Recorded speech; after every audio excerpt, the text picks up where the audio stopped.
की स्टोरी में खुशामदीद। दोस्तों, यहाँ हर कहानी के पीछे छुपा है एक राज।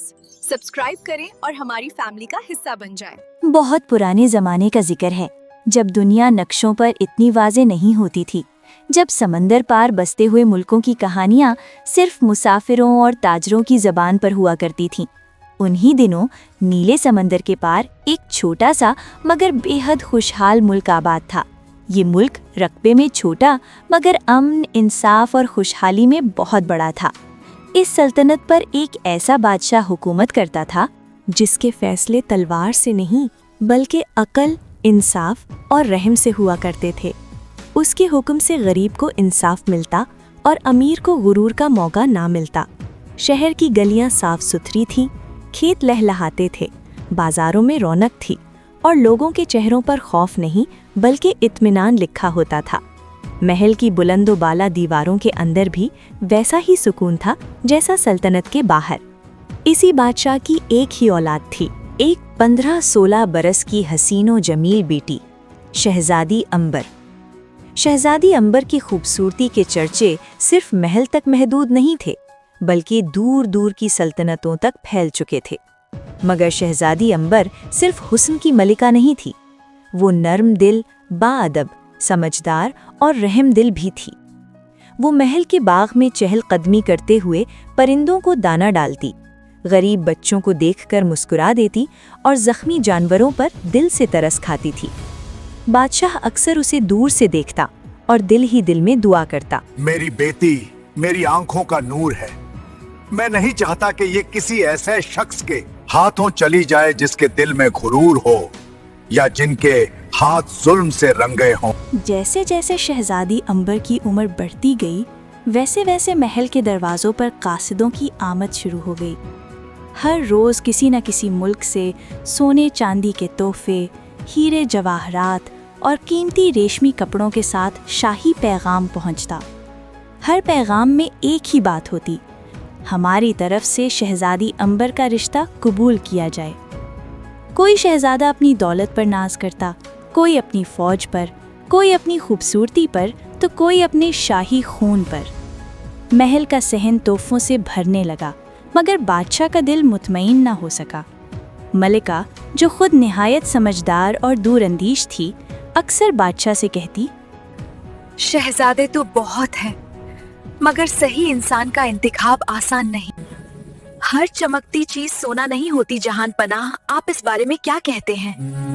बादशाह गहरी सांस लेता है और फिर मलिका को जवाब देता है, मैं अपनी बेटी को किसी ऐसे शख्स के हवाले नहीं कर सकता जिसके दिल में रहम ना हो। मुझे ऐसा दामाद चाहिए जो मुश्किल वक्त में बहादुर साबित हो और कमजोर के लिए साया बनाए। जहाँ पनाह, रहम सिर्फ अल्फाज में नहीं होता, रहम तो इंसान के रवैये और फैसलों में झलकता है। जो तकत मिलने पर झुकना जाने, वही असल में इस काबिल होता है कि किसी की जिंदगी का सहारा बन सके। आखिरकार कई रातों की सोच विचार के बाद बादशाह ने एक फैसला कर लिया।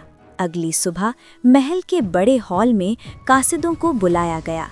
बादशाह ने गरजदार मगर पुरसुकून आवाज में ऐलान किया, हम शहजादी अंबर की शादी के लिए सिर्फ खूबसूरत चेहरा नहीं बल्कि खूबसूरत दिल चाहते हैं। जो शहजादा रहम दिल, बाइखलाक और बहादुर साबित होगा, वही शहजादी अंबर का हकदार होगा और मैं खुद उसका इम्तिहान लूंगा। जो शहजादा भी इस इम्तिहान में पूरा उतरेगा, शहजादी अंबर को उसकी दुल्हन बना दिया जाएगा।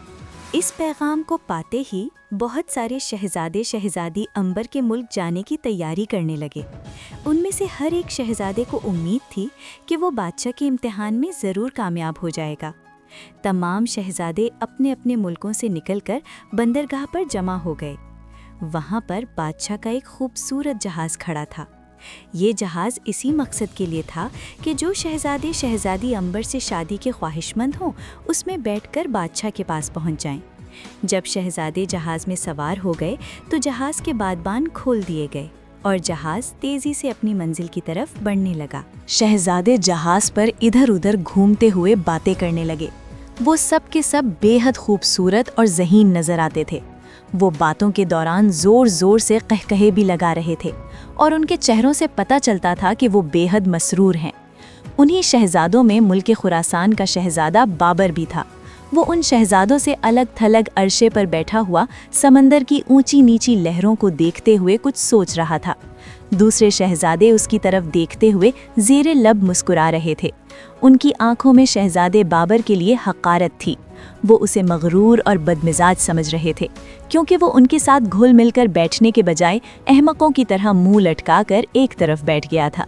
इस पर एक शहजादे ने दूसरे शहजादे से धीमे लहजे में कहा, अगर शहजादी एम्बर की इस अहमाक शहजादे से शादी हो गई तो मैं अपना नाम बदल दूंगी। देखो तो सही, बिल्कुल बीजान बैठा हुआ है, ना किसी से बात करता है, अब मुस्कुराता है जैसे इस सफर से उसका कोई लेना देना ही ना हो। हालांकि ये बात आहिस्तगी से कही गई थी, मगर शहजादा बाबर ने उसे सुन लिया और धीरे से मुस्कुरा दिया। लगातार 3 दिन के तवील सफर के बाद जहाज अंबर शहजादी के मुल्क में पहुंच गया। तमाम शहजादे जहाज से उतरे और एक दूसरे के साथ हंसी मजाक करते हुए शाही महल की तरफ चल दिए। शहजादा बाबर उनके पीछे सर झुकाए चला आ रहा था। अभी वो लोग थोड़ी ही दूर गए थे कि उन्हें एक अमरूदों का बाग नजर आया। वहां पर एक बहुत ही बूढ़ा शख्स बैठा हुआ था। उसने आवाज देकर शहजादों को अपनी तरफ मुतवज्जा किया। शहजादे उसके पास गए।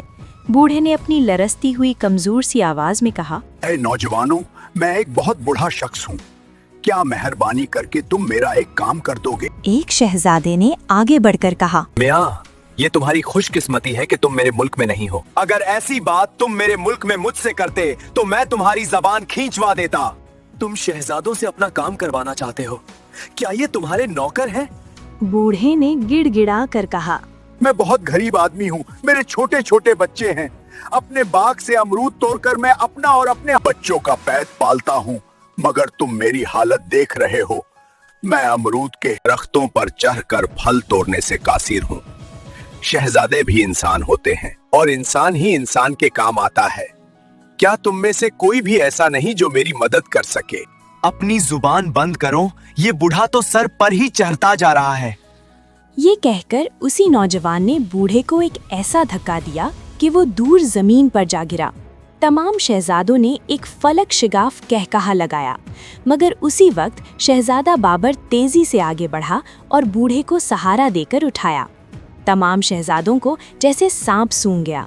फिर उनमें से एक शहजादा बोला, इस बूढ़े को सहारा देने वाला ये नौजवान मुझे शहजादा तो नहीं बल्कि किसी मजदूर की औलाद लगता है। शहजादा बाबर ने कहा, तुम लोगों को एक बूढ़ा आदमी को सताते हुए शर्म आनी चाहिए। क्या तुम लोगों के दिलों में अपने से बड़ों के लिए कोई इज्जत नहीं?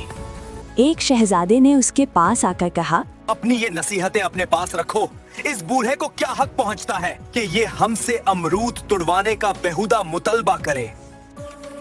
इसमें इस बेचारे बूढ़े का भी कोई कसूर नहीं है। वो तुम्हारी शक्लें देखकर ये समझा था कि तुम लोग शरीफ नजर आते हो, इसकी बात मान लोगे। उसको क्या पता था कि तुम इतने मगरूर और बदतमीज होगे। बाबर की बातें सुनकर तमाम शहजादों के चेहरे गुस्से से सुर्ख हो गए। एक शहजादे ने साथियों को भड़काते हुए कहा, इसने एक गरीब बूढ़े की हिमायत करके हमारी बेइज्जती की है और अब हम इसे जिंदा नहीं छोड़ेंगे। शहजादे ने तलवार निकालकर बदला लेने का ऐलान किया, मगर बाबर ने अपनी महारत से चंद ही लम्हों में उसे बेबस कर दिया। ये देखकर दूसरे शहजादे भी बारी बारी हमलावर हुए, मगर बाबर ने सबको शिकस्त दे दी। आखिरकार तमाम शहजादे थक कर घास पर बैठ गए। बाबर ने किसी को नुकसान पहुंचाए बगैर बूढ़े की मदद की, दरख्त पर चढ़कर अमरूद तोड़े और उसका टोकरा भर दिया। इस बाग में एक कुटिया बनी हुई थी। अचानक उस कुटिया का दरवाज़ा खुला और उसमें से बादशाह, मलका और शहजादी बाहर निकले। तमाम शहजादे घबराकर खड़े हो गए। बादशाह ने बाबर का शाना थपथपाते हुए कहा, शहजादे, हम तुमसे बहुत खुश हैं। तुम अब ये बात अच्छी तरह समझ गए हो कि हमने ये सब चक्कर तुम लोगों का इम्तिहान लेने के लिए चलाया था। मैं अपनी शहजादी के लिए एक रहम दिल और बहादुर शोहर की तलाश थी। खुदा का शुक्र है कि तुम हमारे मयार पर पूरा उतरे हो। तुम ना ही उन दूसरे शहजादों की तरह मगरूर हो और ना ही उनकी तरह बदतमीज हो। हम इस कुटिया में बैठकर सारा तमाशा देख रहे थे।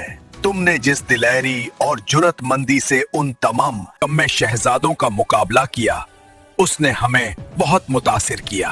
तमाम शहजादों ने शर्मिंदा होकर गर्दनें झुका लीं। बादशाह शहजादा बाबर को अपने साथ महल में ले गया। तमाम शहजादे अपने किए पर शर्मिंदा थे, इसलिए वो वापस अपने अपने मुल्कों को चले गए। चंद ही दिनों बाद शहजादा बाबर और शहजादी अंबर की बड़ी धूमधाम से शादी हो गई और इस तरह शहजादा बाबर अपनी रहमदिली और जुर्रतमंदी की बिना पर दुनिया की खूबसूरत तरीन शहजादी से शादी करने में कामयाब हो गया। अगर आपको ये कहानी पसंद आई है तो हमारी हौसला अफजाई के लिए चैनल को सब्सक्राइब कर दें। और हाँ, अगर आपको किसी भी नाम से कहानी बनवानी हो तो नाम कमेंट करें,